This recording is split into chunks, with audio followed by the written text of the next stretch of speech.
Ma'am हुजे तौदी class ना blood relation है रीजनिंग की चैप्टर अदुनी को क्लास अहम क्लास हुईदुनी हाइब ब्लड रिलेशन से आई वे आई टीचिंग स्टाइल ताके याम तारकनी से अदुम याम द्रब क्वेश्चन अनि लापस जावे अमदि सोयरोय को अदुगा मसे अदुम मतम संगन मनी को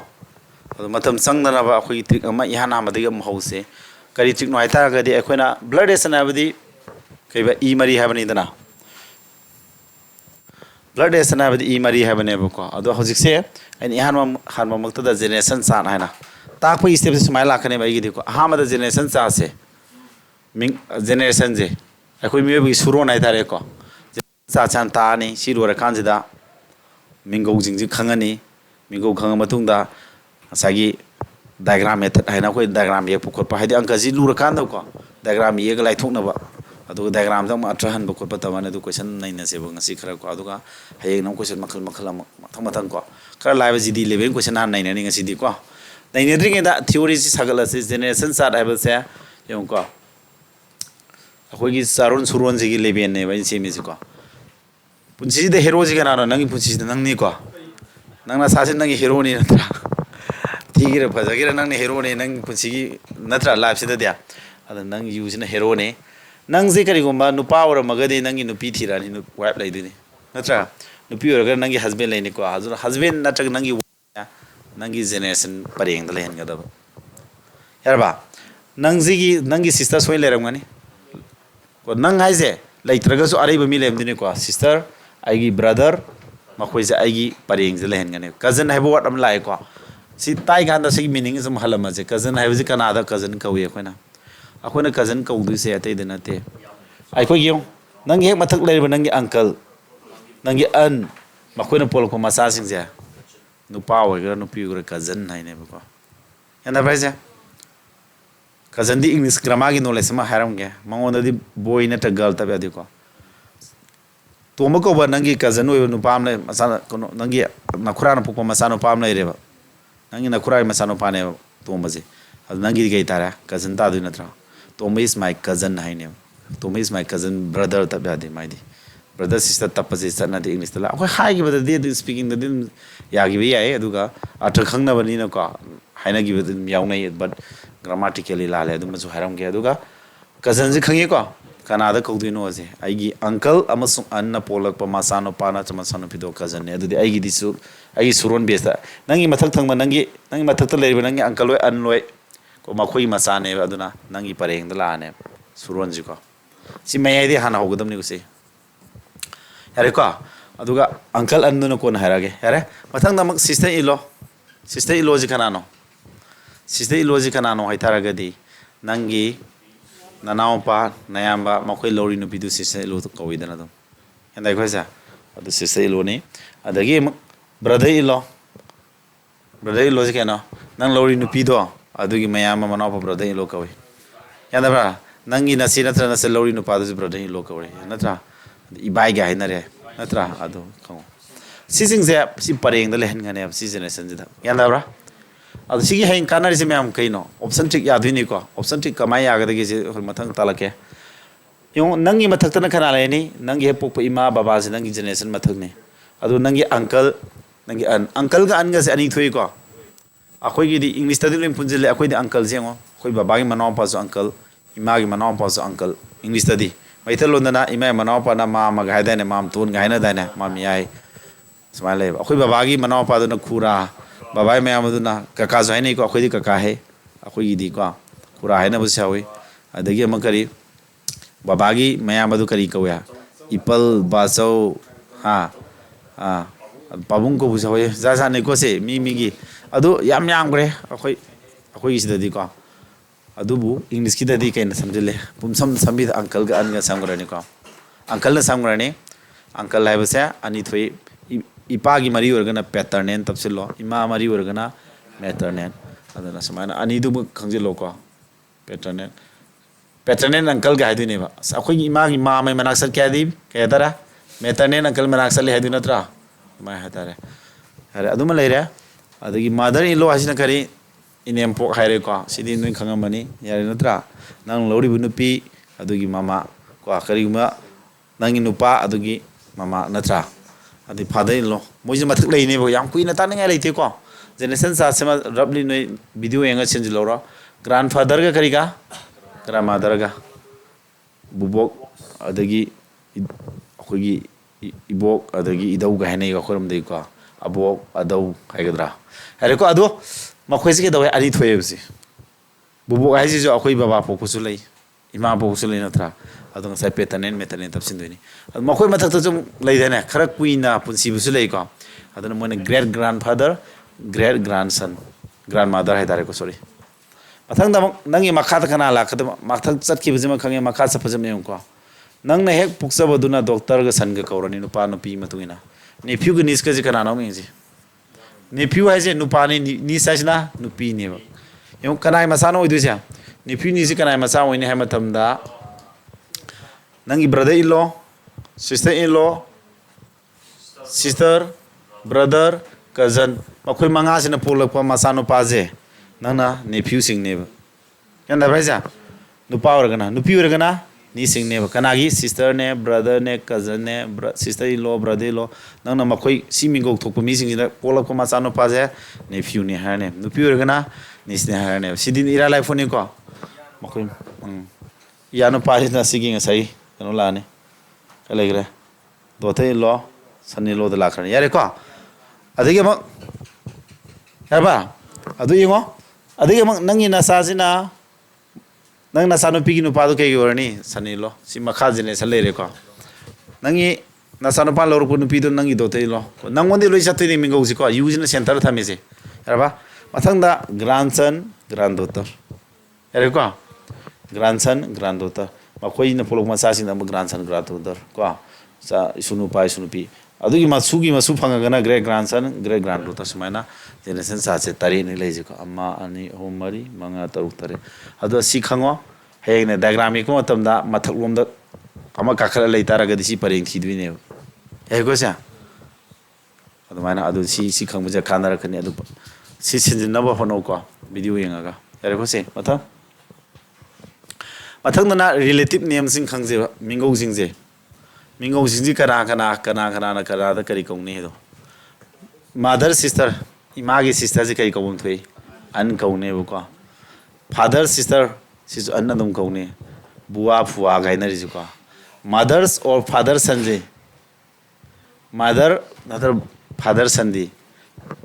ima natra baba pok masano pa do nangi kai ko ra brother natra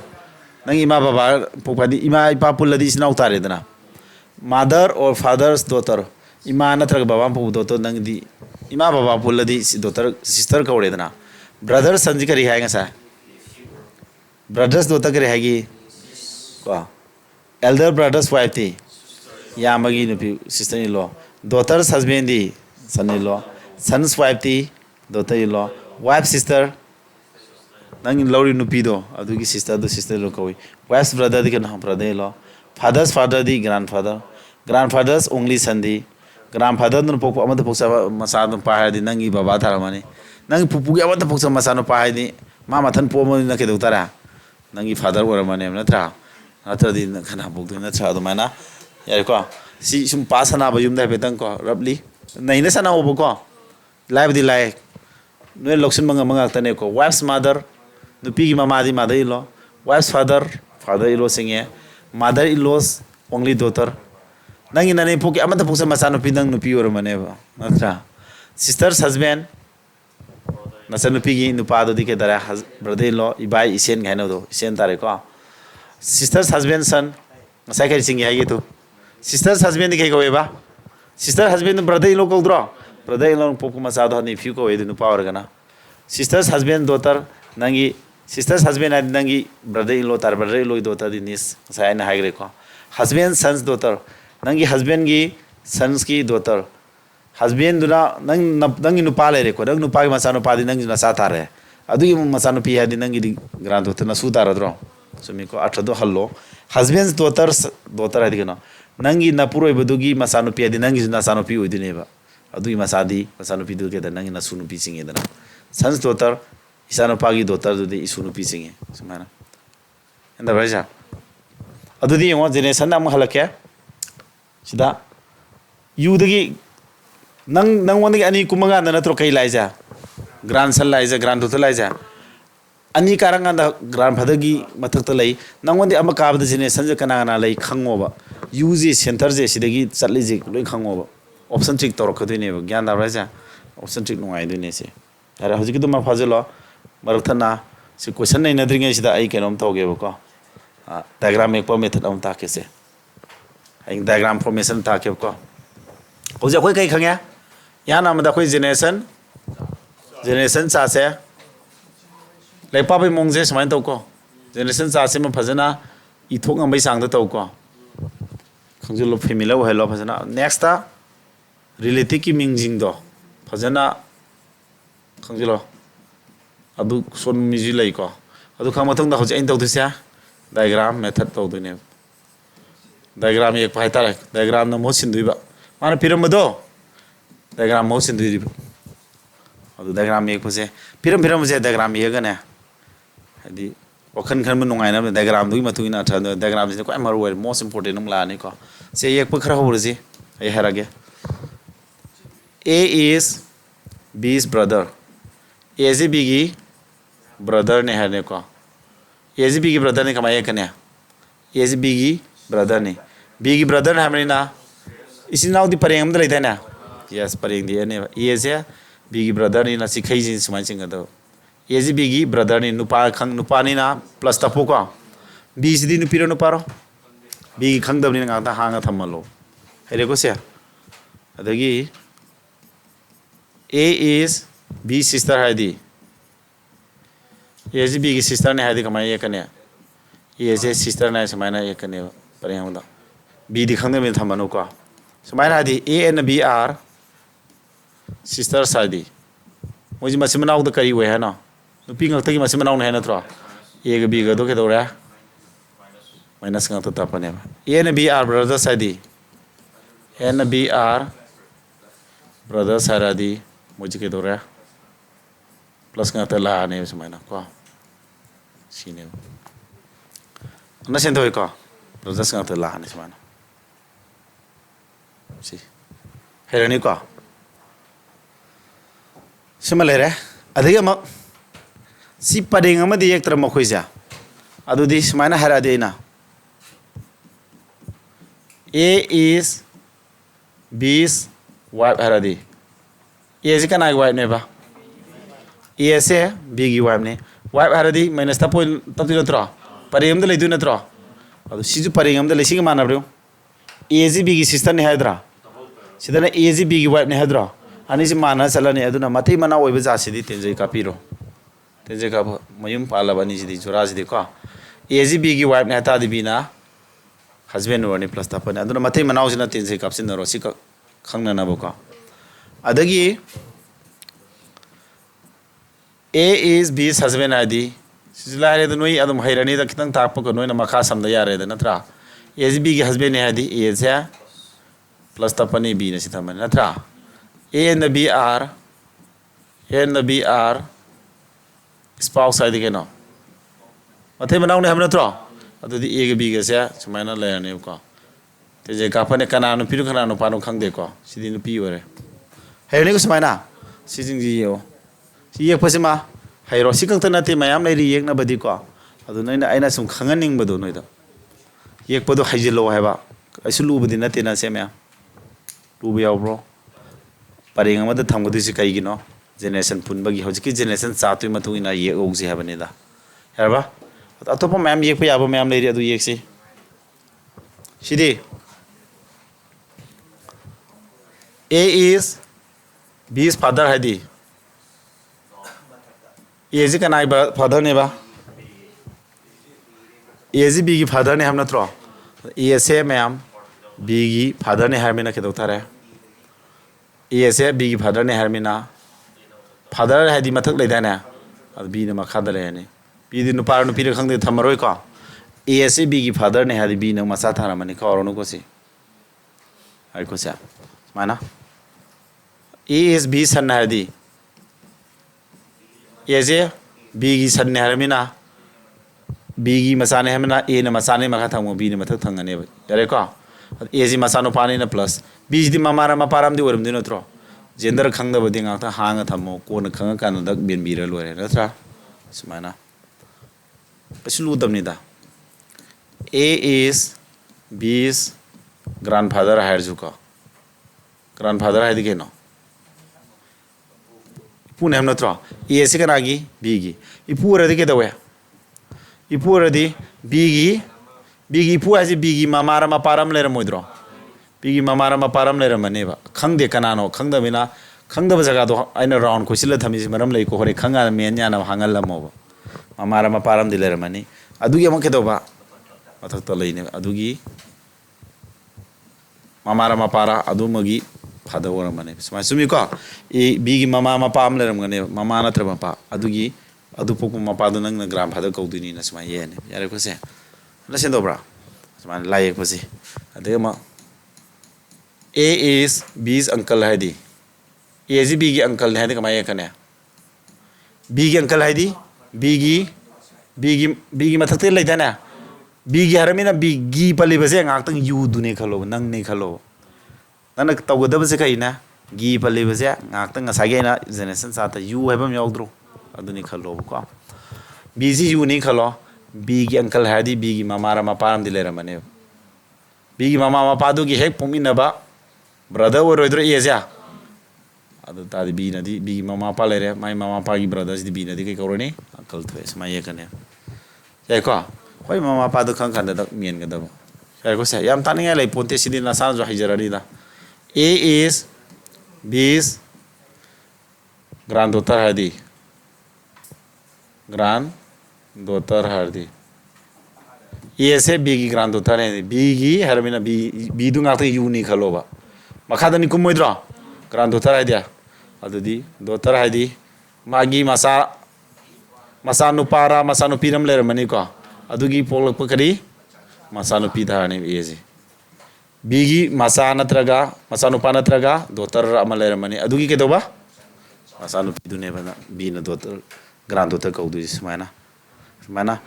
gi palibuduna uni khalaga laik pa hogoda ana sen dobra sida sengo A से B की grandfather ने गी पल्ली पर B से ना U नहीं खलो बा B जी U नहीं खलो grandfather दिन नंगों ने अनी काई देना है option चिक तो सुयाद हुई वो अनी खार दी को है बस समाना है रे को अदो हजिक में हम आइना diagram में खुशी में आई हाइरेन लौरे को आइना ताक तबा अनी पल्ला सुनो इना साजिले ये पहरनी ताई बखरज देगी को diagram जी ये ले रमे बा ये ले रमे diagram जे करा कई को दुनो जे हम खुंगम रेंग जी को नोई मखोंग सिंग दी चेक तो से यारे को next लोगे से diagram ये गई को मथंग जना लास्ट की स्टेप तुनी को हाँ मद कई तो वही ना जनरेशन सातु पारो मथंग न मिंगो खंगो हौजी की लाइक को तो मम हेरो हनक न diagram दी ये हेरग मथंग नम के दबा diagram दो मसक diagram दो अर्थ खंग भाई तारे ये बद diagram दो अर्थ खंग मम दका ओए बनंग ना अर्थ खंग बा ये कमायना से ये गे को से माना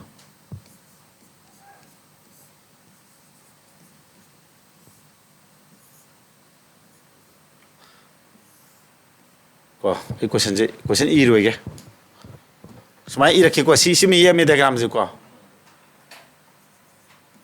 what is A to C the relation of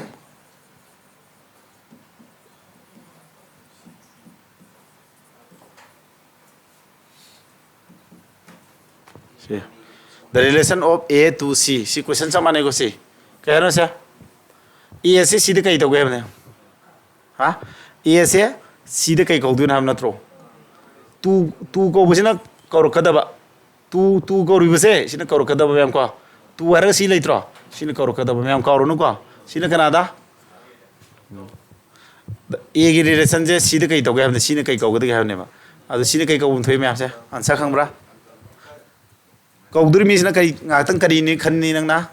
you नि खलोबा नंगी मथक्ता जनरेशन अमा कारे को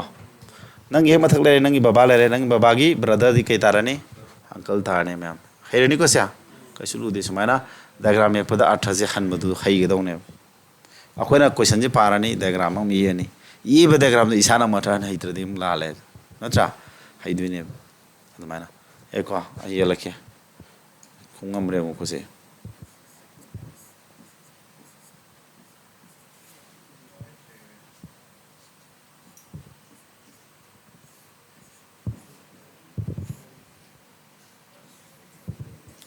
se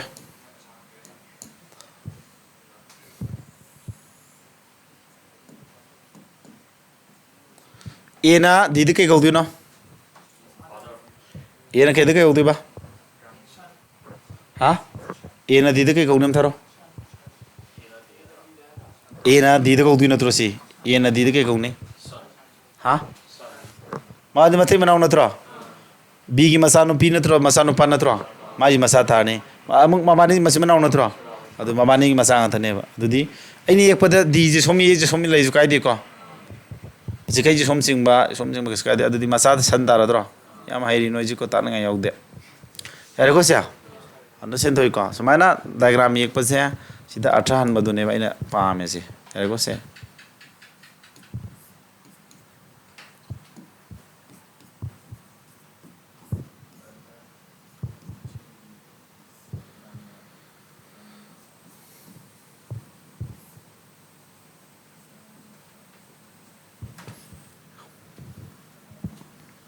अदुदी मैम से आई क्वेश्चन है आगे को ए ना ई कई कौने ए ना ई कई कौने सी ना आते यू नि खलो का कौड़ी मम्मी से कई खलो भाई ना यू नि खलो ना सी कना ना ए ना कना कौदी बा अनिर कारी ना त्रो अदु कई कारण हाँ कई कौने सी मोय हम जो मसमें ना त्रो भाई मामा ले रे का मामा की नुपा न थे से मामा की मैं आमना तो ब्रदर ना अदुदी के तरह अंकल ता द्रो अंकल इमा की मरी नी ना मेतरनेन अंकल ने मेतरनेन अंकल हम हेरे को मेतरनेन अंकल ने हम यार को से अब्रा ओके अदुदी नोय याम हेरे नोय खुमगा में अता क्वेश्चन पाइबे यारे है जिने लेबेन जो क्वेश्चन पाइ यारे है ने ओके जीडी की क्वेश्चन में मैम जीडी क्वेश्चन ने को एसएससी जीडी की प्रीवियस ईयर 2023 की डायरेक्ट क्वेश्चन ने सिंग से मैम को क्वेश्चन जो हजिकान ने सनबी ने समान लोई तोरे को थाने की पैटर्न जो ले लोई नहीं नसे टाइप से हजिकान ने याम थीना ट्रेनिंग वरी सीजे लोइगरा सी वगैरह सी सुमाय हंगे को सिदा तौरी से आई अमता हायरंगे को क्वेश्चन नंबर 2 दे हन थोले मैम तवई थे को 1 तौदना 2 तौ से लाइन साउने वांजम थेंग को सिदा हाई से ए सिंबल से relation a plus b means के है ना b is the a plus b is the ताइज b is the father of a हम ना त्रो सिनंग ना कमाय हन गने खमरा b से करीबा a की मापाने है बदो b से a की मापाने है बसे समाय है वो अकोन में तो पीरी बसे हान अकोन में है वो b है ना पारू ना b है जे अकोन में तो पी देना बी है सक्नो सिदजु बी यारपने हरे कन्फ्यूजन है को नन हादे सिम प्रमाण फिजबा ने सि p plus q और मजु कस काई देबा p plus q और मगना कह हादे बसा p plus q और मगना q is the father of p हरोद्रो Sumi को सिदा p सिदे से आइना p सिदे गी अखना p plus q और में खला से p plus q और में खलो अदि सिदा q is the father of p हरोद्रो e हरो इस दि p हरा ने में सुमरो हाइबगे अथदी अकोन बगी हायो बसी बी जी कोन पिरि नत्रो अकोन बजे अहान बजेगी फादर ने हायने समायन हनगदब बी है ना हलुरनो एंदा को सा अकोन म पिरि पजे अहान मदुगी फादर ने तमाय हलु को अहान बा अमस अकोन म हायने सिनो को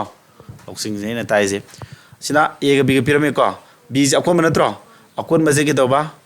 अहान बजेगी सिस्टर ने ए जी सिस्टर ने हायने एंदा को सिदा जुंगारे अकोन मगी बी से अहान बजेगी ब्रदर ने अदुदी सी तौर हम पिरि जी से आम से एक तुई नत्रो अदुदी एट द रेट याबज के नो अकोन म बी जी के दबा अहान बजेगी ब्रदर ने नत्रो अदु सिदा हाइज के नो बी जी ए गी ब्रदर ने अदुदी यो बी से ए गी ब्रदर ने हादी माबानी समय योद्रो ए दि जेंडर खंगदे को मथंग द सेम यो नेक्स्ट स्टेप द सेम सिलम के हादी बा अको तु सिदा बी दा हलुर दि सोरोद्रा सि बी याव याव दना नत्रा अदु सिदा जी बी यावी सिदा सी याव अदु बी याना हनगिरि सोइने बा अदुना अकोन मजे के दबा बी जी अकोन मदु नत्रो अकोन मजे अहान मजेगी सिस्टर नत्रो अदु अकोन मगना ना कोइ सिदा दे सी नत्रो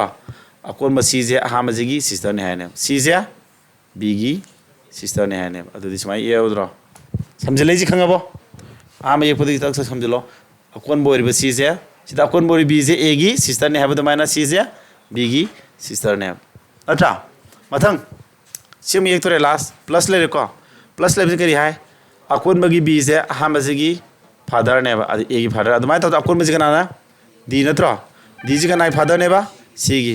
डी जी सी फादर ने डी मथक लेरने फादर ने ना अरे को मथंग प्लस ई ला सिम ये को अकोन में ई जी के दोबा आम की फादर ने डी की फादर ने ई जी सुमाई ये को मथक तो सुमाई ले मैम को ये पजे के दौरे मथक ई में काखत करे को कनानो फोन तौसले जिना को मैम से ई में काखत करे को से ए बी सी ले कित करी ई में कालद्रो यारबो मैम अने ये पदने सिदा ई जी सुमाई यो सी डी ले डी जी फादर ने नत्रो सिदा ई में लेदु नत्रो वरी तो कोनो अरे को से सुमाई ले अदुदी कई है नो how is E related to कनाना कौने है से तू पर में कौदी नत्रो कनादा ईदा ए न कनादा ई दे नत्रो कौदी में करी कौ है ना यू नत्रो यूदगी क्या का है अम्मा अनि जनरेशन अनि कारदी मखाद कुमदी सन्नी यारोय फादर है कहीं अपा जनरेशन अमा कांगादनी फादर्स ब्रदर अंकल जी जनरेशन अमा काबद नत्रो ऑप्शन 3 ओ ती पालो वखन सुन खलो खनगाइजु लेते सुमब्रो कौदी में यू नत्रो यू जी नंगी मथक्ता जनरेशन अमा लेरे अनि कारदी ग्रांड फादर की लेवेंद लाक्तु नत्रो अदु फादर्स ब्रदर सन मखा कुमनी यारोय फादर्स ब्रदर दी नंग हे मथ कादा ngasa जनरेशन सातु निसिंगो है ऑप्शन चिक तो याद्रि बसे अरे को ऑप्शन चिक तो बदक नतना खनगे जु खलो सी करा तारे से मोय मसे मनाउनी सी नोई बाबा तारे बाबाई बा नत्रो अरे समाना लाइब्रेरी को मैम ज्ञान तारे ब्रो ताई को से ओके अबा बरथन एमबर्समेंट हम तौसलंगे मैम का I S S G D कना लेता होरबनी को अगस्त की तांग कोन फॉर्म था दोरे एस एस जी डी थानी म कंबुदो नोगी सु नोई फ्रेंड सर्कल लेरगदी को आई सि खरा हा याव यागिनी सिदैदी आई तोंगाय सु लेत्रि बेस को अदे असोंग अखोई nice Nobel institute of competitive exams अखोई कांसिपुगी आई कोचिंग से सिगी जो दम सिट खरा दम हांगे असोम दो यावगे रसिदसु याव यारे को सिट खरा दि लेरि यावसिल लोरो अदु खनौरो फजना कॉम्पिटिशन वांगे मार्क सामा फंगद्रदि यारोय को जिदी कंबुगी अदुगा जिदी नतब मेस का फाउंडेशन पामैस आई फजना बेसिक तगी प्योर एडवांस है तारे अलजेब्रा ट्रिगोनोमेट्री जियोमेट्री मेंसुरेशन लोई सुना ताप आई बेस ले अदुगा मयाम न कीनरीबा एरमिटिक सिदी शॉर्टकट पंखंग खंगनरे मयाम को मयाम काय कीनरीबा अलजेब्रा जियोमेट्री ट्रिगोनोमेट्री मेंसुरेशन आई दी खुला एम्पायर न्यूक्लियर पावर एम्पायर को इनको अदुना याम थिन लाहन बे याय को आई साना फजना फिट ओइबा पुंसु सुबा आई याम न थिना कनो तो बाय तारे याम काना बाय तारे को आई हेन रिटन नोट अमले अदु फजना तागा न फजना नै रखा याम थिन जियोमेट्री सिदा नोइना लुई मैम न लुई खले जियोमेट्री से लायरखनी अलजेब्रा लायरखनी ट्रिगोनोमेट्री लायरखनी मेंसुरेशन लायरखनी को अदुगा हौजिक सीजीएल लेवल दा अनोबो चैप्टर खरा हापसिंगरे प्रोबेबिलिटी को प्रोबेबिलिटी ता क्या ता दी परमुटेशन कॉम्बिनेशन ता तयार को अदुगा स्टैटिस्टिक्स को हरिबा हापसि लेबे टॉपिक्स दा क्वेश्चन हम लाए सीजीएल टियर 2 द को टियर 1 दा क्वेश्चन हंगदे असि लेवल जोंना ताकने अदु सीडीएस कुमगी क्वेश्चन पैटर्न याम थी सानाने रेलवे गे याम थी सानारे मरम दि कैनो मतमदा आई मेस कोर्स नि क्वेजे रेलवे दा याम सानारे कैनो मतमदा रेलवे जुटी session love SSD session love ने को अदुना अपामी बसिंगना आइगोन कांटेक्ट तोबिरो याम थुन हाय तारे को अगस्त था लाद्रिगे दा यारे को मैम सियो हाय रे को मथंग दी नेक्स्ट क्वेश्चन हम 2 द लाक्सी को दागा मी क्वेश्चन तब तुनी को नोई दी स्पीड हम उलुरा हाँ स्पीड उसिराबा से ओके कमाइन थुनी कने सिनत्रो जी बीगा एदरे गनी as the sister B G is the G B की सिस्टर ने हरे एदरेस ने करे हैबा as the husband of B हार बजे हस्बैंड ने करागे ओए look at this don't talk as the mother of B like केज मदर ऑफ बी मदर ने एंड जी एदरेस एज ने कहबा S the daughter of B. This is the S ki daughter ni. S ki daughter ni. So my ye ye polo re kai thudra. Then how is S related to P? S a P ne kaudui ne ba. P ne kaudui ni PGU ni khalo. Kya kai? Anika dra. Anika di mother in law jima yaroi. Nang hek mathak lei bani mother father in law yaroi. San makha sakra ni sitara. I su yang the option 3 nahi toji. Sumbra?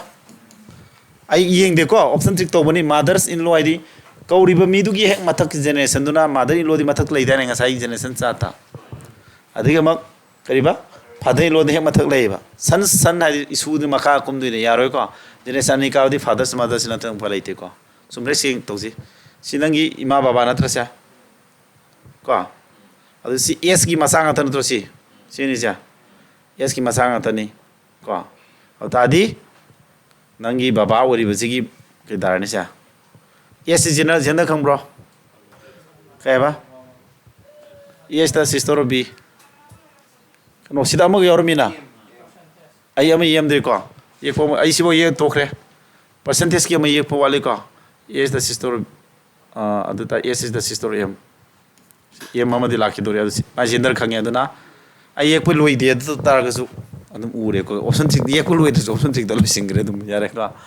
Yare gender khangala message last ai si bo ye ki ba. Yare ko mya. Ai no ji thu speed thoi so tho ni ko. Adi smaina ye ko thu ba ta mo ba yam tina. Kano to thare. Khal lei ya roi ba. Phaso ge dau ne ba. Yanda bra. Si ko speed ut pani ko mya mathang da ulla roge. Tan tau si da di. Amadana na si palai ru no ba. Sida na horo. Si palai gi no question si de horo ka de A plus B ek to re ko. A plus B em da da kai ngani phalo na. Kai ham pa de A hai ro no ba. A hai di sok kai di ba. Ahan ba se akon ba jigi masane. Ahan ba A ji kana gi B gi masane hare. Hare ko sia. Tamna to ji ko sia ji ke no. A is the son of B have di ke no. A hai ro no ba. Ahan ba jigi hayo. Ahan ba se kana gi masane ba akon ba jigi B gi masane hai ne. Sumana ko. Mathang ye na ba yaw jam yengo. Ye na ba yaw ke have sia. A de ahan ba na tra is the wife of B. Akon ma jigi wife ne. Akon ma jigi kana no. Si B ji si gi wife ne. B ji si gi wife ne. Si ne nu pa tara man yare ko sia. Sumana gyan tan aram di ye ko ba. Thu ba tam kino ba. Si lu ga mathang nang thu ji ba. Speed am ut ke mathang kana sa se ba ko. Mathang da into yaw ba yengo. Into yaw sin tra. Ahan ba se akon ba ji brother ne haro ahan ba di sin tra. Si ji di brother ne. Si ji di brother ne pare ye ne. Lai dro yam lu dam ne ai khu ek sam ne yo ba ko. Maina saw ba jam yengo. Ahan ba se akon ba ji sister ne. Di ji na tro ahan ba ja. Sida igi sister ne di je igi sister ne minus tapo are ko plus yaw jam yo A is the son of B adu ahan ba je akon ba san ne adu kana no sida E je F ki san ne adu E je san ne plus tapo kana gi F ki F mathal loire ai ko sa adu thu ni pa tap ko ba han ma da thu bu ko ran laksan ne adu ke ba which of the following statement is not correct sima du summa jin option tik ya ra ya ba ya si ju ko yeng ji ko option tik ya dia ni is the son loina mo pa de aro sina mo ko khina mo matam sangale is the son of si is ya kragi si gi san ni sumre mani matai manau na to san na dro summe kai no mana sum da bathiu habni ko is the brother of B is a B brother ni moje is B brother is a B brother lale matai manau na tro si gi di kai no sa si gi masi manau na tro adi si na makana gi B gi nupa ne ba mai aduna B gi ke tara B gi mai nupa gi manau pa ni na kai tara kai no easy E is the brother of B is lale ko easy B kai ta ge sister lo ro se ba nupa na tro brother lo hayo ba adu man brother has lale ko aram jinan sa ta du na tro akoi ate yingu dur se are ko me sumra brother lo ko thoi de khango ro ko magi nupa tare mai nupa gi manau pa ne brother ne basi na tra are ko adu atai ju check tor ma si D is the daughter of kari D is the daughter of F D is a F ki daughter ni sume ko A is the grandson of F A is a mai masang thana tro si ji moi masane si ji F ki masanu pa na tro mamau tare adu masa masu tare sume sana ma bija lale aran majina sa tare aran ma thiwa sume ko mya lu bra lai bra ꯁꯣꯂꯨꯁꯟꯁꯦ ꯂꯨꯏ ꯂꯥꯏꯗꯤ ꯂꯨꯕ꯭ꯔꯣ ꯂꯥꯏꯕ꯭ꯔꯣ ꯂꯥꯏꯀꯣ ꯃꯇꯝ ꯈꯔ ꯆꯪꯉꯦ ꯅꯣꯏꯒꯤ ꯑꯣꯏꯅꯀꯣ ꯑꯩꯈꯣꯏ ꯆꯪꯗꯦꯀꯣ ꯑꯃ ꯎꯠꯀꯦꯁꯦ speed ꯑꯃ ꯇꯥꯜꯂꯦ ꯁꯦ ꯑꯩꯈꯣꯏꯅ ꯍꯨꯠꯂꯗꯤ ꯁꯨꯃꯥꯏꯅ ꯇꯧꯗꯣꯏꯕ ꯁꯤꯗ ꯍꯧꯔꯅꯤꯀꯣ ꯄ꯭ꯂꯁ ꯌꯥꯎꯕꯗ ꯍꯟꯇꯛ ꯑꯦꯅꯤ ꯄ꯭ꯂꯁ ꯌꯥꯎꯕꯗ ꯑꯍꯥꯟꯕꯁꯦ ꯐꯥꯗꯔ ꯑꯣꯐ ꯕꯤ ꯑꯗꯒꯤ ꯁꯤ ꯌꯥꯎꯕꯁꯤꯅ ꯀꯩꯅꯣ ꯑꯦ is the mother of B ꯑꯍꯥꯟꯕꯁꯦ ꯑꯦꯝꯒꯤ ꯃꯥꯗꯔꯅꯤ ꯇꯤꯁꯤ ꯑꯦꯝꯒꯤ ꯃꯥꯗꯔꯅꯤ ꯁꯨꯃꯥꯏꯅ ꯂꯥꯛꯑꯅꯤꯀꯣ ꯍꯁ ꯌꯥꯎꯕꯁꯤꯅ ꯀꯩꯅꯣ ꯑꯍꯥꯟꯕꯁꯦ ꯋꯥꯏ ꯑꯣꯐ ꯕꯤ ꯑꯦꯝꯁꯦ ꯖꯤꯒꯤ ꯋꯥꯏꯐꯅꯤ ꯎꯔꯤꯕ ꯑꯩ ꯑꯦꯁꯦ ꯖꯤꯒꯤ ꯋꯥꯏꯐꯅꯤ ꯑꯗꯩ ꯃꯁꯤꯕꯨ ꯍꯦꯛ ꯂꯣꯏꯈ꯭ꯔꯦ ꯑꯩꯗꯤ ꯑꯦꯟꯁꯦ ꯑꯦ is the brother of B ꯖꯤꯁꯤꯅ ꯁꯤꯒꯤ ꯕ꯭ꯔꯗꯔꯅꯤ ꯖꯤꯁꯦ ꯁꯤꯒꯤ ꯕ꯭ꯔꯗꯔꯅꯤ ꯁꯨꯃꯥꯏꯅ ꯂꯥꯛꯑꯅꯤꯀꯣ ꯑꯗꯩ ꯑꯦꯟ ꯌꯥꯎꯕꯁꯦ ꯀꯔꯤ ꯑꯦ is the mother of B ꯑꯗꯨꯅ ꯁꯤ ꯏꯁ ꯗ ꯃꯥꯗꯔ ꯑꯣꯐ ꯀꯦ ꯁꯤꯁꯤꯅ ꯀꯦ ꯃꯥꯗꯔꯅꯤ ꯑꯗꯨ ꯃꯈꯥꯗꯤ ꯍꯦꯛꯇ ꯌꯥꯔꯣꯏꯀꯣ ꯁꯤꯗ ꯁꯤꯁꯦ ꯀꯅꯥꯒꯤ ꯀꯦꯒꯤ ꯃꯥꯗꯔꯅꯤ ꯀꯣ ꯑꯗꯨꯅ ꯑꯦꯟꯁꯤꯗꯤ ꯌꯥꯝ ꯁꯥꯡꯍꯜꯂꯦꯀꯣ ꯁꯦ ꯌꯦꯡꯉꯣ ꯖꯤꯗꯤꯗꯁꯨ ꯁꯥꯡꯗ꯭ꯔꯣꯁꯦ ꯑꯦꯗꯔꯦꯁꯅ ꯀꯔꯤ ꯑꯦ is the sister of B ꯀꯦꯁꯦ ꯑꯩꯁꯒꯤ ꯁꯤꯁꯇꯔꯅꯤ ꯑꯗ ꯁꯤꯅ ꯑꯃꯨꯛ ꯀꯔꯤ ꯑꯦ is the mother of B ꯑꯗꯣ ꯑꯩꯁꯦ ꯀꯅꯥꯒꯤ ꯃꯥꯗꯔꯅꯦ ꯀ꯭ꯌꯨꯒꯤ ꯃꯥꯗꯔꯅꯤꯀꯣ ꯑꯗꯨ ꯑꯩꯅ ꯑꯦꯁꯦ ꯁꯝꯖꯤꯟꯕ ꯌꯥꯔꯣꯏꯁꯦ ꯑꯩ ꯁꯤꯗ ꯑꯣꯏꯅ ꯌꯦꯛꯊꯣꯛꯑꯒꯦꯀꯣ ꯖꯤ ꯄ꯭ꯂꯁ ꯃꯥꯏꯅꯁ ꯍꯥꯏꯔꯒ ꯌꯦꯛꯄ ꯆꯟꯗ꯭ꯔꯦ ꯃꯥꯏꯅꯁ ꯑꯩꯅ ꯌꯦꯛꯄꯁꯦ ꯁꯨꯃꯥꯏꯅ ꯇꯧꯔꯣ ꯑꯣꯀꯦ ꯁꯥꯡꯗꯣꯛꯍꯜꯂꯒ ꯌꯥꯔꯦꯁꯦ ꯁꯨꯃꯥꯏꯅ ꯌꯦꯛꯒꯦꯀꯣ ꯑꯩꯅ ꯁꯤꯗ ꯌꯩꯁꯦ ꯃꯈꯥ ꯁꯝꯊꯔꯒꯦꯀꯣ ꯑꯁꯦꯡꯕꯩ ꯁꯨꯃꯥꯏꯅ ꯌꯦꯛꯀꯗꯕꯗꯨꯅꯤ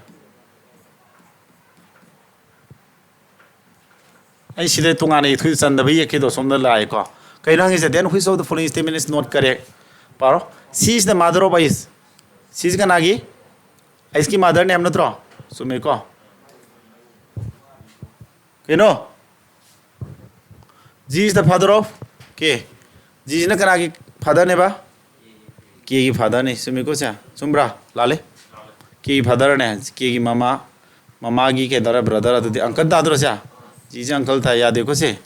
ꯑꯗꯨꯅ ꯁꯤ ꯂꯥꯜꯂꯦ ꯁꯤ ꯑꯟꯁꯔ ꯑꯣꯏꯔꯝꯃꯅꯤ ꯁꯨꯝ ꯑꯇꯩ ꯆꯦꯛ ꯇꯧꯒꯦꯁꯦ ꯑꯗꯨꯝ ꯑꯦꯛꯁ ꯏꯁ ꯗ ꯁꯨꯝ ꯂꯔꯟ ꯇꯧꯕꯩ ꯋꯥꯅꯤꯗ X is the maternal grandfather of M ꯑꯦꯛꯁꯁꯦ ꯀꯅꯥꯒꯤ ꯑꯦꯝꯒꯤ ꯃꯦꯇꯔ ꯑꯦꯟ ꯒ꯭ꯔꯥꯟ ꯐꯥꯗꯔ ꯃꯃꯥ ꯄꯣꯛꯏ ꯅꯠꯇ꯭ꯔꯣ ꯆꯨꯝꯃꯤꯀꯣ C G is the son-in-law of T ꯖꯤꯁꯦ ꯇꯤꯒꯤ ꯁꯟ ꯏꯟ ꯂꯣꯅꯤ ꯆꯨꯝꯕ꯭ꯔꯣ ꯇꯤ ꯏꯁ ꯗ ꯀꯔꯤ G is the son-in-law of G is the son-in-law of T son-in-law ꯇꯥꯕ꯭ꯔꯣ ꯍꯁꯕꯦꯟ ꯋꯥꯏꯐ ꯌꯥꯎꯈꯤꯗꯦꯀꯣ C G is the father of K ꯖꯤꯁꯤ ꯉꯁꯥꯏꯒꯤ ꯀꯦꯒꯤ ꯐꯥꯗꯔꯅꯤ ꯁꯤꯁꯨ ꯌꯥꯗꯦ ꯃꯃꯥ ꯑꯗꯨꯗꯤ ꯑꯔꯥꯝꯕꯆꯅꯤ ꯌꯥꯎꯔꯤꯗ꯭ꯔꯣ ꯗꯤꯁꯦ which of the following statement is not ꯀꯔꯦꯛ ꯌꯦꯛꯄꯗ ꯁꯣꯏꯈ꯭ꯔꯕꯣ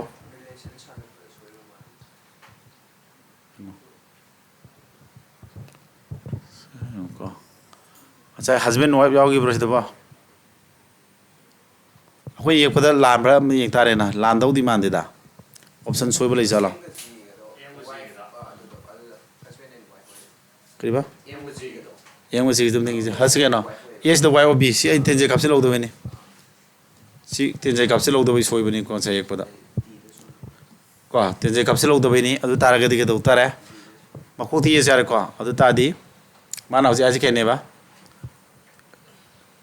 G is the son-in-law of T ꯖꯤꯁꯦ ꯀꯅꯥꯒꯤ ꯇꯤꯒꯤ ꯁꯟ ꯏꯟ ꯂꯣꯅꯤ ꯃꯥꯒꯤ ꯃꯆꯥꯅꯨꯄꯤ ꯂꯧꯕꯅꯤ ꯆꯨꯝꯃꯤꯀꯣ ꯁꯤ ꯑꯩꯈꯣꯏꯅ ꯌꯦꯛꯄꯗ ꯀꯩꯅꯣ ꯇꯧꯈꯤꯕꯩꯅꯤꯁꯦ ꯕꯤꯁꯤꯅ ꯑꯗꯨꯝ ꯂꯥꯟꯗꯣꯏꯅꯤꯀꯣ ꯑꯔꯥꯟꯕꯗꯨꯅ ꯑꯟꯁꯥꯔ ꯇꯥꯔꯦ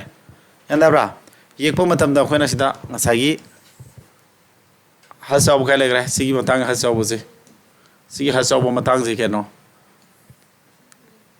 M is the A is the Y of B ꯍꯥꯏꯕꯅꯤꯅ ꯑꯦꯝꯁꯦ ꯖꯤꯒꯤ ꯋꯥꯏꯐꯅꯤ ꯍꯥꯏꯒꯗꯧꯅꯤ ꯑꯦꯝꯁꯦ ꯖꯤꯒꯤ ꯋꯥꯏꯐꯅꯤ ꯁꯤꯗ ꯇꯦꯟꯖꯩ ꯀꯥꯞꯁꯤꯜꯍꯧꯗꯕꯩ ꯁꯣꯏꯕꯅꯤꯀꯣ ꯑꯗꯨꯅ ꯗꯥꯏꯒ꯭ꯔꯥꯝ ꯌꯦꯛꯄꯗ ꯈꯤꯇꯪ ꯇꯦꯟꯖꯩꯁꯤꯒꯤ ꯄꯋꯥꯔꯅꯤꯀꯣ ꯁꯤ ꯑꯗꯨꯅ ꯁꯤꯃ ꯆꯦꯛꯁꯤꯜꯂꯨ ꯌꯥꯔꯦꯀꯣ ꯁꯤꯃ ꯂꯩꯔꯦ ꯍꯧꯖꯤꯛꯀꯤꯗꯣ ꯃꯊꯪ ꯌꯦꯁꯤꯀꯣ ꯁꯤꯗ ꯍꯥꯟꯅ ꯌꯦꯡꯉꯣ ꯑꯦ ꯑꯦꯟ ꯕꯤꯗꯤ ꯀꯌꯥꯅꯣ B is the Y of ꯑꯦ ꯑꯗꯨ ꯑꯀꯣꯟꯕꯁꯦ ꯑꯍꯥꯟꯕꯁꯦ ꯋꯥꯏꯐꯅꯤ ꯍꯥꯏꯕ ꯅꯠꯇ꯭ꯔꯣ ꯑꯗꯨꯗꯤ ꯁꯤ ꯑꯦꯒꯤ ꯋꯥꯏꯐꯅꯤ ꯁꯨꯃꯥꯏꯅ ꯌꯦꯛꯑꯅꯤ ꯅꯠꯇ꯭ꯔꯥ ꯁꯤꯗ ꯅꯨꯄꯥ ꯇꯥꯔꯝꯃꯅꯤ ꯑꯦꯟ ꯌꯥꯎꯕꯁꯤ ꯑꯦꯁꯦ ꯀꯩꯅꯣ ꯑꯦꯟ ꯌꯥꯎꯕꯁꯤ ꯀꯌꯥꯅꯣ ꯑꯀꯣꯟꯕꯁꯦ ꯑꯍꯥꯟꯕꯁꯦ ꯗꯣꯇꯔꯅꯤ ꯍꯥꯏꯕ ꯅꯠꯇ꯭ꯔꯣ ꯑꯀꯣꯟꯕ ꯕꯤꯁꯦ ꯑꯍꯥꯟꯕꯒꯤ ꯗꯣꯇꯔꯅꯤ ꯑꯗꯨꯗꯤ ꯁꯤꯁꯦ ꯑꯍꯥꯟꯕ ꯕꯤꯁꯤ ꯗꯣꯇꯔꯅꯤ ꯁꯤꯁꯦ ꯕꯤꯒꯤ ꯗꯣꯇꯔꯅꯤ ꯃꯈꯥ ꯌꯦꯛꯊꯔꯅꯤ ꯅꯠꯇ꯭ꯔꯥ ꯄ꯭ꯂꯁ ꯂꯩꯁꯤꯅ ꯀꯩ ꯍꯥꯏꯕ B is the brother of A ꯑꯀꯣꯟꯕꯒꯤꯁꯦ ꯑꯍꯥꯟꯕꯒꯤ ꯕ꯭ꯔꯗꯔꯅꯤ ꯑꯀꯣꯟꯕ Dꯁꯦ Cꯒꯤ ꯕ꯭ꯔꯗꯔꯅꯤ ꯍꯥꯏꯅꯤ ꯁꯤꯅ ꯃꯥꯏꯅꯁ ꯌꯥꯎꯁꯤꯅ ꯀꯩ ꯍꯥꯏꯕ ꯑꯀꯣꯟꯕꯒꯤ Bꯁꯦ ꯑꯍꯥꯟꯕꯁꯦ ꯁꯤꯁꯇꯔꯅꯤ ꯑꯗꯨꯗꯤ Eꯁꯦ Dꯒꯤ ꯁꯤꯁꯇꯔꯅꯤ ꯁꯨꯃꯥꯏꯅ ꯂꯩ Eꯁꯦ Dꯒꯤ ꯁꯤꯁꯇꯔꯅꯤ ꯌꯥꯔꯦꯀꯣ ꯌꯦꯛꯄ ꯂꯣꯏꯔꯦ How is E related to A 2 ꯄꯟꯕꯁꯤꯅ ꯀꯧꯔꯛꯇꯣꯏꯕ 2ꯅ A ꯅ Eꯗ A ꯅ ꯀꯩꯗ Eꯗ ꯑꯗꯨꯗꯤ A ꯀꯧꯗꯣꯏꯁꯦ ꯉꯥꯛꯇꯪ Uꯅꯤ ꯈꯜꯂꯣ ꯍꯥꯏꯔꯦ ꯅꯪꯉꯣꯟꯗꯒꯤ ꯑꯅꯤ ꯖꯦꯅꯦꯔꯦꯁꯟ ꯑꯃ ꯀꯨꯝꯕꯗꯤ ꯀꯅꯥ ꯇꯥꯔꯦ ꯅꯪꯒꯤ 와이프 ꯍꯥꯏꯗꯤ ꯄꯔꯦꯡꯗ ꯂꯩ ꯌꯥꯗꯦꯀꯣ ꯃꯥꯗꯔ ꯍꯥꯏꯗꯤ ꯃꯊꯛꯇ ꯂꯩ ꯌꯥꯗꯦꯀꯣ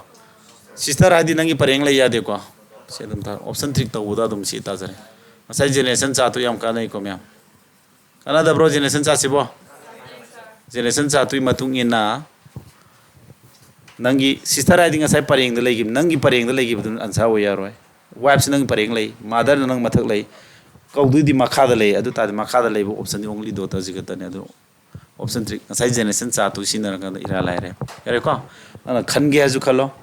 mathai manauni si moi masanga tha natro adudi total thadra yare ko si ju kasilu dina ma'am warano question aman ani da ngasi le ko si last word che leitre sina last se phasana tor ma se yengo ko mayam si paru no ba hamada satra jing si pa hona ba kana deba si de dam horo ba a plus b natra si ram da si ni sim biral ore P haina haiganoba ahanba haina hayo habdena ahanba je kidoba akonba gi dota ne ahanba A je akonba B gi dota ne adudi sumain ahanba akonba habjina phatru aduni percentage ti yo percentage haje ke no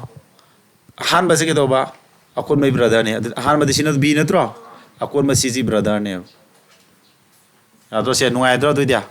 equal to haje kari ahanba je akonba san ne ahanba C ji akonba gi D जी की सन ने समय एक यार ने अदगी हर साब जी करी आहान बसे अकुन भाई वाइफ ने आहान बस D जी F की वाइफ ने हरे F ने नुपा तारा मन समय लो इधर आहान बाकुन बाहर सर पसीना नो इधर अंडरस्टैंडिंग है निगने P Q हन चलो नो P Q वो दूँगा आहान बाकुन में दूँ थो वो यार को अदुदी के दौरे से A न F तक कई कौतुह न throw how is F related to A जी तू पर मजने करो कने हमने को सी ओनर दी अंदर लान में याव बनी अंदर A न कौतुह नहीं A न करादा याबता कौदी मिजिंग आतंग कई लो है बेना यूनी खलो है रे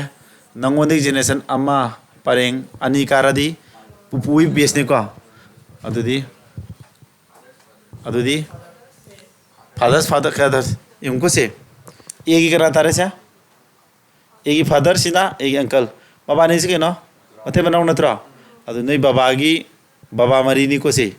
नंग बाबागी के तारा से बाबा फादर सुम ताजरे को मसाना को सुमरा अदु एप की मसाने नंग बाबाजी नत्रो अदादी नंग बाबाजी एप की मसाने न के तारे फादर तारे से नत्रा यानी कि को मैम से अदु ना सिद मदर है यारो को मदर पन में लाले को से फादर्स ब्रदर है अंकल निसी में यारो को ऑप्शन 3 की मतुंग इना फादर्स ब्रदर्स वाइफ सिजु मथत दाद्रो फादर्स ब्रदर्स वाइफ है अन्ने बसी फिर भी से सिदा है जे माना अंकल है नेबा सिने कहनो अन है नेबा नंगी हेक मथत लेगदम नत्र अंकल गा अनगे दिया अदुना सी ऑप्शन 3 तौगान अनि सिम लालेबा हाइदि ngasai generation sa tu मतुंग इना नंगोदे generation मथक अमख काबनी नसी अनि संसा वेरोय नत्रो अदुगा मदर हाइना बुबोक नेबा अदु सिदि बुबोक सुनतन जेंडर जी प्लस ने को इरालाइन ऑप्शन टिक तौबे याय हे को अदुना generation सासम फजन पाराबा अदगी आइना साइब मिंगौ जिंदुमा फजन न खंगाबा डायग्राम येगा चहनबा खंगाबा सुमाइना क्वेश्चन खर नै नरे हायम क्वेश्चन अनो मैम पुला नि को अदुगा तम नै न जे हादि अमुकसु स्पीड थारगा को टाइमर थारगा अपिबा टाइमिंग अमदा तौबो तमजेबा तब न होटपदि मी लो हेनि गेनो एग्जाम की ओइबा मतम नंगबा याबा नंगबम थोकु मतम द तौबो सम ट्रेन तौसेबा युमदा आई वीडियो से अपलोड तौरकदोइनि पारो को हारो क्लास न नुंगाई ते दाउ लैगी सा समाय के ताकपि रदी फौदौनी हारो बको ओजा ओइबा कोइसे मी मैम लुइनरे मयाम यानो होना तो कॉमन सेंस अमदा थाकतोइनेबा मीडियम अमदा को कनागुमना थुई हाइदि कनागुम तपे असोन मीदि तपे हाइदि नोमा आइना यूट्यूब ता थेंगे की कमेंट अम लै सौरकपगी कमेंट आई माइदि आई साउरुदि माना कमेंट साउना इरा सै साउगी कैनोदा ꯁꯤꯝꯄ꯭ꯂꯤꯐꯤꯀꯦꯁꯟ ꯇꯥꯛꯄꯁꯤꯗ ꯑꯩ ꯑꯩꯗꯤ ꯀꯥꯜꯀꯨꯂꯦꯁꯟ ꯌꯥꯝ ꯊꯨꯏꯑꯕ ꯏꯁꯦꯡ ꯁꯦꯡꯅ ꯑꯩ ꯀꯥꯜꯀꯨꯂꯦꯁꯟꯁꯦ ꯑꯗꯨꯝ ꯅꯣꯏꯁꯨ ꯈꯪꯉꯝꯒꯅꯤ ꯊꯨꯏꯗꯅꯀꯣ ꯁꯤꯝꯄ꯭ꯂꯤꯐꯤꯀꯦꯁꯟꯁꯦ ꯑꯩꯅ ꯈꯞꯇꯠꯂ ꯇꯥꯛꯄꯅꯦ ꯉꯁꯥꯏ ꯑꯩꯗꯤ ꯊꯑꯣꯏꯅ ꯍꯩꯅꯕ ꯇꯥꯛꯄ ꯍꯧꯖꯤꯛꯀꯤ ꯄꯔꯁꯦꯟꯇꯦꯖ ꯁꯤꯒ ꯇꯥꯛꯏꯁꯤꯗꯤ ꯇꯞꯅ ꯇꯥꯛꯄꯤꯔꯤꯗꯅ ꯍꯧꯖꯤꯛꯀꯤꯗꯨꯗꯤ ꯑꯩ ꯊꯨꯅ ꯇꯥꯛꯀꯦ ꯍꯥꯏꯔꯒ ꯑꯩꯒꯤ ꯁ꯭ꯄꯤꯗ ꯁꯣ ꯇꯧꯖꯕꯩ ꯇꯥꯛꯄ ꯑꯩꯁꯨ ꯍꯥꯏꯁꯨ ꯍꯥꯏꯔ ꯇꯥꯛꯆꯕꯅꯦ ꯑꯗꯣ ꯃꯥꯗꯤ ꯉꯁꯥꯏꯒꯤ ꯍꯩꯖꯗꯕꯅꯤꯅꯀꯣ ꯑꯗꯨꯒꯤ ꯈꯨꯇꯥꯛꯇꯨꯗ ꯍꯩꯇꯕ ꯑꯩꯈꯣꯏꯗꯗꯤ ꯀꯩ ꯀꯥꯟꯅꯔꯨꯅꯤ ꯍꯥꯏꯕꯒꯤ ꯐꯤꯕꯝꯗ ꯍꯥꯏꯕ ꯍꯥꯏꯇꯥꯔꯦꯀꯣ ꯇꯁꯦꯡꯅ ꯑꯗꯨꯝ ꯀ꯭ꯂꯥꯁ ꯃꯈꯥ ꯄꯣꯜꯂꯦ ꯉꯁꯤꯗꯤ ꯁ꯭ꯄꯤꯗ ꯎꯠꯂꯒꯦ ꯍꯥꯏꯗꯤ ꯁ꯭ꯄꯤꯗ ꯇꯥꯛ ꯇꯥꯔꯦꯗꯅ ꯑꯩꯅ ꯍꯧꯖꯤꯛ ꯁꯤꯖꯦꯜꯒꯤ ꯀꯣꯏꯁꯟ 15ꯁꯦ ꯃꯤꯅꯤꯠ 10ꯗ ꯚꯤꯗꯤꯑꯣ ꯑꯃ ꯔꯦꯀꯣꯔꯗ ꯂꯧꯗꯣꯏ ꯍꯣꯠꯅꯔꯤꯕꯀꯣ ꯀꯣꯏꯁꯟ ꯑꯃꯗ ꯇꯥꯏꯄꯤꯡ ꯃꯤꯁꯇꯦꯛ ꯌꯥꯎꯕꯩꯅꯤ ꯑꯗꯣ ꯍꯥꯏꯔꯤꯕ ꯀꯣꯏꯁꯟꯁꯤ ꯃꯤꯅꯤꯠ 10ꯗ ꯀꯣꯏꯁꯟ 15 ꯇꯥꯛꯂꯛꯄ ꯍꯥꯏꯁꯤꯗꯤ ꯁ꯭ꯄꯤꯗꯇꯣ ꯍꯣꯠꯂꯛꯇꯣꯏ ꯅꯠꯇ꯭ꯔꯣ ꯑꯗꯨꯗꯤ ꯑꯗꯨꯝ ꯊꯨꯏ ꯍꯥꯏꯔꯛ ꯇꯥꯕꯅꯤ ꯃꯁꯥꯅ ꯑꯗ ꯑꯩ ꯚꯤꯗꯤꯑꯣ ꯊꯝꯅꯦꯅ ꯌꯦꯡꯕꯤꯔꯣꯕ ꯍꯥꯏꯗꯤ ꯀꯩꯅꯣꯗ ꯑꯩ ꯊꯨꯅ ꯇꯥꯛꯀꯦ ꯍꯥꯏꯖꯔꯕꯅꯤꯅ ꯊꯨꯅ ꯇꯥꯛꯑꯦ ꯑꯗꯨꯗꯤ ꯁꯨꯃꯥꯏꯅ ꯐꯥꯎꯟꯗꯦꯁꯟ ꯀꯣꯔꯁ ꯄꯤꯕ ꯅꯠꯇꯕꯅꯤꯅ ꯑꯩ ꯁꯨꯝ ꯃꯌꯥꯝꯗ ꯁ꯭ꯄꯤꯗ ꯁꯣ ꯇꯧꯕꯅꯤ ꯈꯪꯗꯦ ꯁꯨꯃꯥꯏꯅ ꯊꯨꯒꯗꯕꯅꯤ ꯑꯩꯅ ꯊꯨꯅ ꯇꯥꯛꯏꯗꯨꯁꯨ ꯁꯤ ꯌꯧꯅ ꯊꯨꯕ ꯗꯔꯀꯥꯔ ꯑꯣꯏ ꯍꯥꯏꯕꯗꯨ ꯇꯥꯛꯆꯕꯅꯤ ꯁꯤꯁꯨ ꯂꯦꯁꯟ ꯑꯃꯅꯦꯕ ꯅꯣꯏꯗ ꯄꯤꯔꯤꯁꯤ ꯒ꯭ꯌꯥꯟ ꯇꯥꯕ꯭ꯔꯥ ꯑꯩꯈꯣꯏ ꯃꯌꯥꯝ ꯀꯣ ꯁꯤꯗ ꯑꯐ ꯐꯠꯇ ꯑꯩꯈꯣꯏ ꯃꯁꯦꯟ ꯀꯃꯦꯟ ꯇꯧꯔꯣ ꯅꯣꯏꯅꯁꯨ ꯀꯣ ꯀꯔꯤ ꯇꯧꯍꯟꯅꯤꯡꯉꯦ ꯑꯗꯣ ꯅꯣꯏ ꯚꯤꯗꯤꯑꯣꯁꯤ ꯌꯦꯡꯉꯣꯀꯣ ꯅꯣꯏ ꯅꯠꯇꯕ ꯌꯨꯇꯨꯕ ꯚꯤꯌꯨꯋꯔ ꯃꯌꯥꯝꯁꯨ ꯌꯦꯡꯉꯤ ꯅꯣꯏꯁꯨ ꯀꯥꯟꯅꯕ ꯂꯧꯔꯣ ꯑꯩ ꯃꯣꯕꯥꯏꯜ ꯑꯦꯞꯇꯨ ꯌꯥꯗ꯭ꯔꯤꯉꯩꯗꯤ ꯑꯦꯞ ꯁꯤꯗ ꯌꯨꯇꯨꯕꯇ ꯑꯗꯨꯝ ꯑꯞꯂꯣꯗ ꯇꯧꯅꯦꯕ ꯑꯩꯒꯤꯀꯣ ꯍꯣꯔꯦꯟ ꯃꯌꯥꯝ ꯉꯁꯤꯒꯤꯗꯤꯀꯣ ꯁꯨꯇꯤ ꯊꯥꯗ꯭ꯔꯤ